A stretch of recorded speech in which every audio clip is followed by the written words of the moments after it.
que non ñu bàyyi caaxaan. vraiment dina yéeme lool pour rek nu am li nga xam ne moom na bëgg comme ni nga ko daal junjee mais Thioune dañuy waxtaanee coow li nga xam ne moo am fële ca port autonome de Dakar daanaka démb rek gis nañu benn communiqué bu fay daal di bàyyeekoo di ñu xamal ni rek kii di directeur bu port autonome de Dakar Waly Diouf Bodian si lu mu nekk du dara lu dul wengal ak li nga xam ne nag moo di dëngal alors nu ñuy xamal ni carrément dafa am benn marché bu nu fa daal di joxe te dëppawul li nga xam ne nag moo di code bu marché alors tey jii nu gisaat aussi beneen communiqué bu génn nu duppee ko réponse au communiqué des syndicats du port autonome de Dakar la vérité des faits noonu ko daal di duppee alors avant nag communiqué bi ñoom dafa mel ni ñu ngi leeral quelques publications ci li nga xam nag moo di parution bu démb ndax ñu ngi xamal ni dans sa livraison de ce vendredi 16 août la presse nationale fait état d'accusations à l'encontre du directeur général du port autonome de Dakar. Le communiqué reçu des syndicats du port s'penche globalement sur 2 points.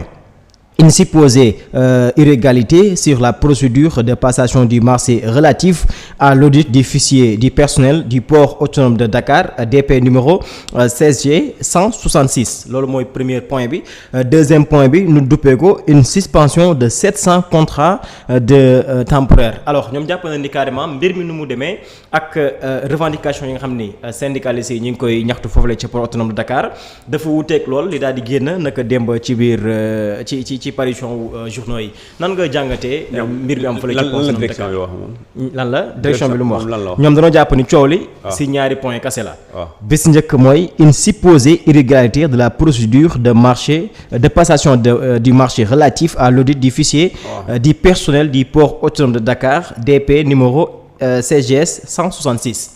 waaw mais supposé irrégularité. léegi ñoom léegi deuxième point bi mooy supposé irrégularité. waaw léegi ma détaillé la ko ñoom lan la ñu wax ñoom. ma détaillé la ko léegi fii dañoo def nii. la direction générale s'inscrit d'emblée en faux contre les allégations sans fondement en apportant les précisions suivantes. La procédure d'attribution du marché est absolument régulière.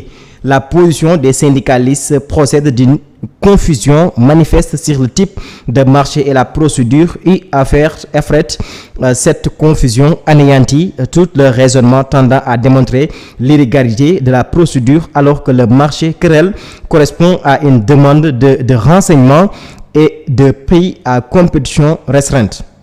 L'intersyndicale convoque une toute autre procédure relative à l'appel à manifestation d'intérêt selon l'article 80 d'une ancienne version du code des marchés devenu l'article 82.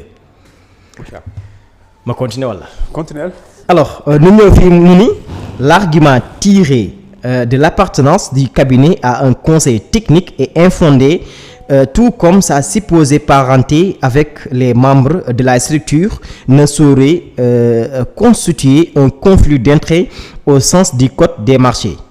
Si un autre résiste, à aucun moment de la procédure de passation, le président de la commission des marchés ou son adjoint n'est mis à l'écart. D'ailleurs, les convocations des membres de la commission des marchés sont signées par le président de la commission qui a présidé en même temps les séances d'ouverture des prix et d'attribution provisoire de marché. Concernant le point de la suspension de contrat de temporaire, il va de soi que c'est dans une mission d'audit personnel en cours, il est inconnu de renouveler des contrats arrivés à terme. Le communiqué des syndicats avance un nombre de 700 contrats, ce qui est inexact.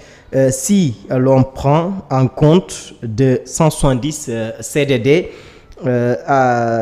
en attente de signature suite à un protocole entre la direction et les syndicats. Pour rappel, depuis son arrivée au port de Dakar, le directeur général n'a qu'à ce jour renouvelé aucun contrat et c'est dans ce but du respect strict de la procédure. La direction générale réitère sa volonté de repositionner le port comme hub régional dans le respect des règles qui encadrent le fonctionnement des sociétés publiques. Loolu mooy réponse bi nga xam ne moo bàyyi koo fële ca port autonome de Dakar. ok maanaam dafay weddi. day weddi tuuma. weddi tuuma. li si gën a simple da ngaa ñuul. nga génn rek nga gis na ngaa xees. débat amul fa bu la neexee caméra yi nga ne leen merci bye bye. amul débat. jarul guddal. nit ki di wax mosoo ko gis. ñu ne non kii di wax vraiment dafa ñuul ku ko mel nii voilà diw. nga génn ñëpp gis la da ngaa xees nga mel ni El Hadj Diouf. nga xam ne El Hadj Diouf avocat. El Hadj footballeur. voilà nga mel ni El Hadj Diouf. kooku jarul wax da ngay jël sa bagage rek dem sa yoon. mais sëriñ bi fii. man déglu naa syndicaliste yi. liir naa. kii di wax donc xam naa. li ma lay defal mooy. nga def yow nga def nii def nee. nga xool lan moo am. am na lu yéenu maanaa am na lu yéenul maanaa. lu nu wax ñoom nee nañ. 700 contrats nit employé la ñu suspendre. et dans cette suspension man am naa lu ma ci jëlee parce que le syndicaliste bi wax. du ma yóbbaale ci waxam mais bu waxee dinaa ci li mu wax dinaa ci taxaw 700 yi. tekkiwul ne même bu dee 700 am na quel que soit le nombre tekkiwul ne nañ leen dàq. mais dañ ko ajandi contrat bu arrivé à son terme bu ñëw bu jeex. ki ko war a renouveler am na droit taxaw seetlu. surtout dafa ñëw bees donc am na droit xool. bu dee dafay continuer ak yow ci nan lay continuer ak yow mais lu tax mu war a continuer ak yow dafa am solo syndicaliste duñ la wax lii. beneen bi mooy problème marché bi dafa am lu indi coow li ko indi mooy bi directeur bi ñëwee di Waly Diouf daf ne dafay def audit. te fii wax nañ fi ñaar ma ne la ku ñëw jiite bërëb audit bii bu dee xam nga luy management boo ko defulee xamoo ko. may la audit interne financier. audit interne administratif. administratif la nekk di def nii mooy da nga bëgg a xam les ressources humaines yi nga fekk fii. kan mooy kan ku nekk lan la servir boîte bi ak ku nekk lan la mun def ak ci ak objectif yi nga am lan nga ci mën a jëriñoo ànd ak moom ci objectif yooyu. léegi bu nga def loolu da ngay def audit léegi nag mu convoqué. mu def appel d'offre pour. cabinet bi nga xamante ni moo koy defal audit boobu cabinet bi convoqué nañ ay nit ñu tijju ko waaye bu ñu convoqué signature boobu dëgg la waaye ñooñu ñu convoqué bu ñu leen signé pour ñu war leen kaay leen ñëwuñu mais syndicaliste dañ la ne cabinet bi gagné mbir mi ki ko jiite te loolu ki wedduwu ko daf ne la ne mbokk ama moom parenté taxul mu am conflit d'intérêt mais am na loolu kay lu am la sëriñ bi. mbokk am na fa. yow waxoo ne amul da nga ne le fait que ñu am parenté lien de parenté. taxul mu am conflit d'intérêt mais ça cause problème.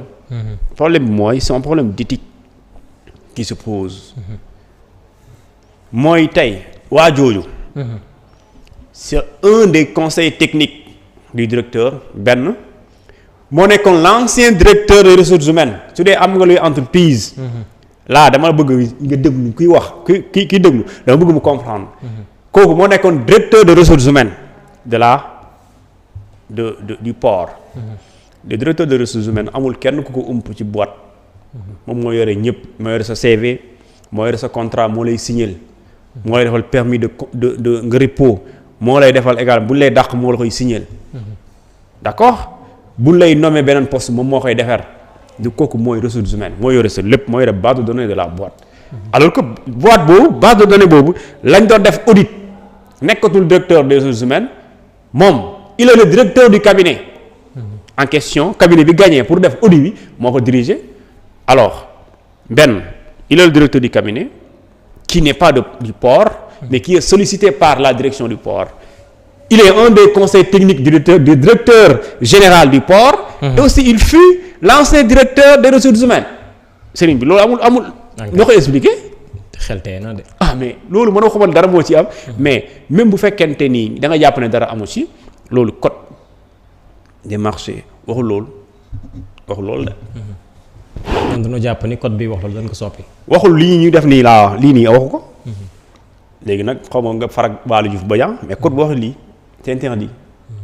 te comme tey boss bi ne la mu ne léegi damaa bëgg def audit ma xool sama boîte bii xam naa mu ngi dox nan lay def ba mu gën a dox ma xool Sylla lan moo ci apportam Bijou lan moo ci apportam nga ne léegi xaaral ma dem ñuy def li ñu tuddee audit nga tijji nga ne Sénégal bëgg naa ku ñu mën def audit pour sama gestion interne administrative kaay leen ngeen wax ma léegi proposer leen ma ay prix ñu proposer la léegi ñu am 5 candidats yëpp ñu signé envoyé seeni offre boss bi ñëw gis ko boss bi tontu leen ne d'accord naa léegi ñëw leen ñu compétir léegi boss bi ñooñu nga convoqué 5 yi 4 yi ñëwuñu kenn moo des kenn moo ñëw ci kenn kooku noonu Sylla mi ñu war a auditer bokk na fi Sylla moom boîte boobu loolu lu muy tekki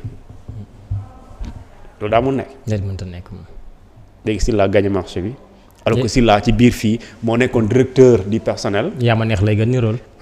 gré à gré. nii la demee léegi nii la demee léegi contrat yi. waxul ne contrat yi amul daf ne 700 yi ngeen di wax amul maanaam nombre bi la démentir mais waxul ne amul. contrat yu waaw mais to tamit doo sàcc waaye maanaam bu ñu la waxee yow sàcc nga da nga war a wax du ma sàcc nga doo wax rek waaye du man kese. bokkuma si waaw léegi ci nga bokk. non xoolal moi je comprends. je peux comprendre Waly Diouf Bodian je peux comprendre le directeur général mooy dafa am bu mu ñëwee dafa am intention l'intention c'est quoi. mooy dama bëgg a defar. dafa am fu ma bëgg a dem wante pour ma dem il faut ma am ñu ma àndal mais mënoo ànd ak nit ñi te xooloo kan mooy kan. loolu pour nga xam ko il faut nga def audit léegi audit bi nag bu dee da nga yàkkamti nga bëgg a def vite fait nga bëgg ko def audit bi boo koy def dafa am yoon fi mu la wax nga jaar.